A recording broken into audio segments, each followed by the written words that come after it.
On the evening of June 8th, I was 14 years old, and my father asked me if I wanted to go to dinner at Bobo Drive-In, where my mother was a fry cook. She was working that evening. So me and my father got in the 63 Rambler and took off for Huntoon and Lincoln.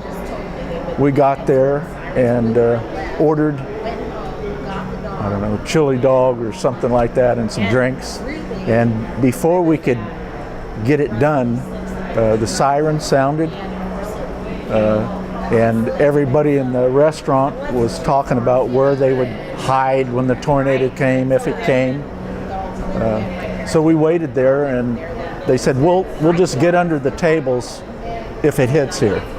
Don't worry about it. So we're sitting there, and it gets pretty calm after the sirens. And a cop came running up in his police car very fast, jumped out, ran into the drive-in, Bobo Drive-In, and told everybody to get the hell out of there. It's heading this way.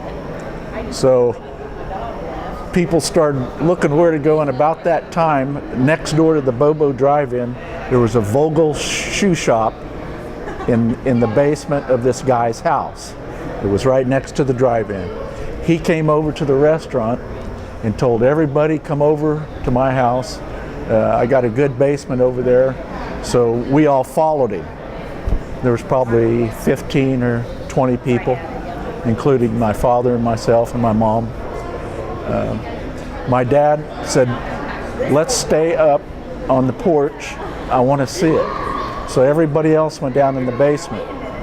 We're standing there looking out the southwest for the tornado to come, and you start hearing a low rumble, and it just gets louder and louder and louder and louder.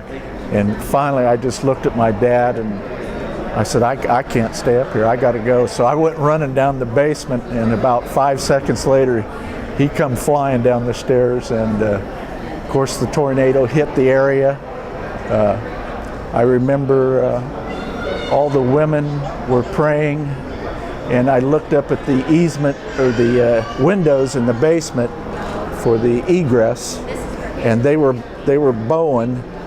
I thought they were going to break, but they never did. And I was peeking out the windows, and you could see trees falling, and all kinds of, the Bobo sign fell down, and it was an intense, would seem like about 3 minutes before it passed.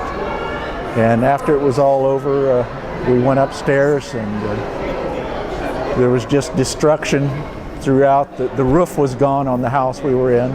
You could see the sky, and but no one was hurt. And we went over to the drive-in, and underneath the tables where everybody had decided they would stay, there was nothing but glass everywhere. So we were lucky we didn't stay there, and that guy came over to invite us to his basement. But